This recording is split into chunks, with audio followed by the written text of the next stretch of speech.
Hey guys, in this video I'm going to be taking a look at some resource and texture packs that were released over the past month, which I found on CurseForge and tested with the latest version of Minecraft. Not all of these packs are complete overhauls, as some just make a few changes, and I'll probably cover a video like this every 4 weeks from now on. If you like the look of any of these, you can find the links in the description below. First up is Original Ore Textures, a pack which replaces the textures of ores, which was changed in the latest update. It only changes the textures of the original ores, so newer additions like copper and deep slate will remain untouched. Particle Plus aims to improve some of Minecraft's particles, with it currently affecting breaking and eating particles. For breaking particles, you'll notice lots of changes when it comes to breaking blocks like beds, as the particles will actually match the colors instead, with the same happening for mob heads, banners, chests, and others. For eating particles of non-edible items, like the bowls of soup, are removed. Better HUD replaces some of the HUD elements around the hotbar. The changes are very small, and you might not even notice some of them.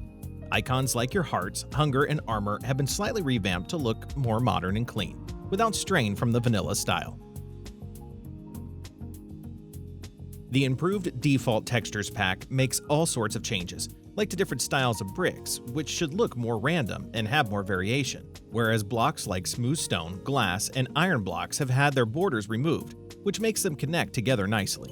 Your tools and weapons will also look different, with each item tier no longer having the same design, with the higher tiered items looking more fancy. Other changes include tree rings, grass-covered blocks, and improved redstone. Elemental's Armor Pack overhauls each set of armor, giving them what I think is a more medieval appearance. The icons for the armor pieces aren't changed, so the changes will only be noticeable when you're actually equipping the sets. More tools will change an item texture when you rename it in an anvil, so that items like an axe can become a double-sided axe. They still perform the exact same and have the same stats, only the item texture will be changed. There's also daggers, heavy blades, katanas, scythes, and a few other textures to choose from. Likewise, there's the Car Resource Pack. With it, you can apply names to mules, which will turn them into different vehicles. It's quite a funny one because it looks like you're trying to tame a motorcycle, or it drives itself around, but it looks great anyway when you're riding it. There's different vehicles you can choose, like motorcycles, Humvees, and cars of all different colors. Brewing Stand 3D does exactly what it says, makes the brewing stand look more 3D, with a blocky appearance instead of flat textures. It looks a lot better, and I think it's a texture pack that I'd use in my own playthroughs. Famous Painting replaces some of Minecraft's paintings with some well-known works of art from the real world. Consisting of all different sizes, you'll be able to place paintings in your world like Starry Night, The Scream, Mona Lisa, The Last Supper, and a few others. The axolotl is one of Minecraft's cutest additions, and the Mimz Pack gives a massive improvement to showing them off. Buckets of axolotls will now be 3D, both in your hand and when placed on the ground, so it looks like you're carrying them around. But they can also be placed in frames as a display feature. A few other animals are changed too, like pigs, cows, chickens, and sheep. They should have some more 3D features, and also some cuter faces. Devolution will send you back in time, as a pack attempts to revert every item and block back to its very first known texture, from the earliest days of Minecraft. If you haven't played Minecraft in its early days, then you might be in for a shock. The game is a lot brighter, with a lot of textures lacking the detail, colors, and style that we know from the game today. The Polaroid Pack is such a great idea, and it's one of my favorites. With it activated, you can place a carved pumpkin on your head, and the texture will be replaced with a Polaroid frame, with it also having a vintage look to it. You can just press F2 to take a screenshot and edit the image in something like Photoshop, and I think it's a fun way to capture memories in your world. Fancy beds will spruce up your beds a bit, as each bed color will now have a texture applied to it, instead of being a plain color. Some covers will show mobs like foxes, pigs, and cows, whereas some others have floral patterns or show off a design of the moon. The Wildfire gives a chance for blazes to spawn using the Wildfire texture from Minecraft dungeons instead. The behavior is the exact same, the blaze just looks a little different, and has around a 1 in 3 chance of spawning with this texture. We've seen blocks similar to Dripstone implemented in many mods, like in Cork, and they were of a 3D appearance. Minecraft's approach was to use a cross shape of 2D textures, which doesn't look as good in my opinion. If you prefer the blocky appearance too, then try out the Dripstone 3D pack. Another pack, which will surely send you back in time, is MineOS. It gives most of Minecraft's interface elements an appearance similar to Windows 98, with there being lots of plain gray colors, with contrasting blues too. It might look a bit confusing at first with most interfaces split up into windows, but you'll quickly get the hang of it. There's even a small Clippy, who acts as a recipe book. This next pack is a big one, overhauling many aspects of Minecraft, like all of its interfaces, with the pack aiming to make the game look more attractive. All the blocks and mobs have been changed too, and I'll show you about 30 seconds of footage, as I think it's worth covering.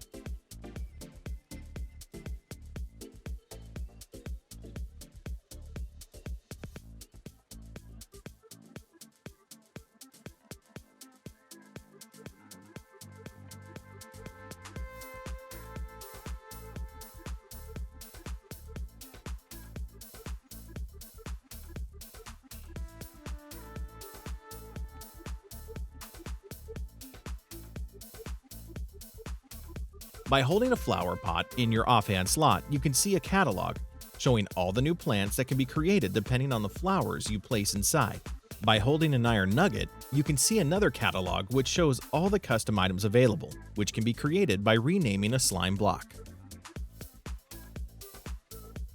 Tailored hats add 16 wearable hats to the game, which you can get by renaming a carved pumpkin inside of an anvil. Some of the styles are the mining helmet, goat hood, plague doctor, straw hat, and Van Helsing. Improved Elytras Plus adds the Phantom Elytra, which can be achieved by renaming the original Elytra, and they look more like phantom wings. You can also rename them so that they can be given one of 16 different colors for further customization. This pack will also give you more of a medieval experience, with the pack changing most blocks to be slightly darker with a less colorful and stylized appearance. You'll also find new sound effects, which could be shouts, swords clashing, and different footstep sounds. Like other resource packs, this one also includes custom items through renaming, where you'll find different types of shields and swords, like long swords, great swords, and spears. Improved bottles of Enchanting make some minor changes to the item. Now it'll look like the correct type of glass bottle, so that it matches potions and the textures inside the bottle are more animated. Recrafted Mobs changes the textures for many of Minecraft's creatures, with a lot of them being biome dependent too. Mobs like zombies, skeletons, pillagers, iron golems, and endermen are changed, having styles known from Minecraft Dungeons, Minecraft Earth, and Minecraft Education Edition. You can either have all these mobs spawn differently using name tags, or just allow them to spawn naturally. If you're in a colder biome, you might find that zombies or skeletons spawn frozen, or in a jungle, they look like nature is taking over them, whereas some of the designs for endermen are a little scarier than normal. These next few packs are on separate pages, but I'll group them all together for this portion of the video. The Reimagined series changes some creatures, specifically sheep, creepers, foxes, and endermen. Most of the changes are to make them a little more realistic, while sticking to Minecraft style, as they'll now have 3D body parts and fluffier coats. If you head to the developer's profile, you'll see that they've also compiled these into packs, and have versions for chickens and bees too. Item physics will change how your items appear when they're dropped, as they'll now appear on their side instead of floating upwards. They still hover above the ground and rotate though, as you need a mod to get the full effect.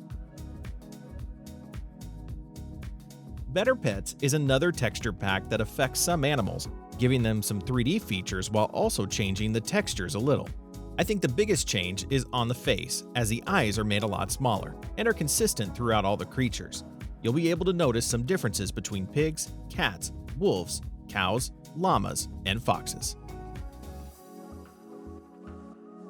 Xali's Potions changes the textures of all potions, so that they now have a unique bottle depending on the effect they give. Potions of Regeneration have a heart-shaped bottle, Potions of Night Vision will have an ice-shaped bottle, and Potions of Swiftness have a bottle that's boot-shaped. It just makes finding the potions you need a faster process. There's also Xali's Enhanced Vanilla, which focuses on lots of blocks and foliage instead. Leaves will now be bushier, which should help a lot with realism in the world. The pack really doesn't stray far from the vanilla feeling, as hardly any textures are actually changed. They're mostly just improved on, especially when it comes to blocks connecting together. Grass blocks and plants in colder biomes will be white instead, which is a major improvement. And with connected textures, different block types can also merge into each other.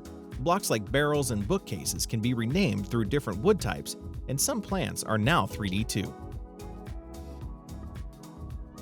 Fantasy Plus is another overhaul, transforming every block, item, and mob in Minecraft. It's aimed to have a medieval theme, and it does the job nicely, while also keeping the game true to its minimalist style.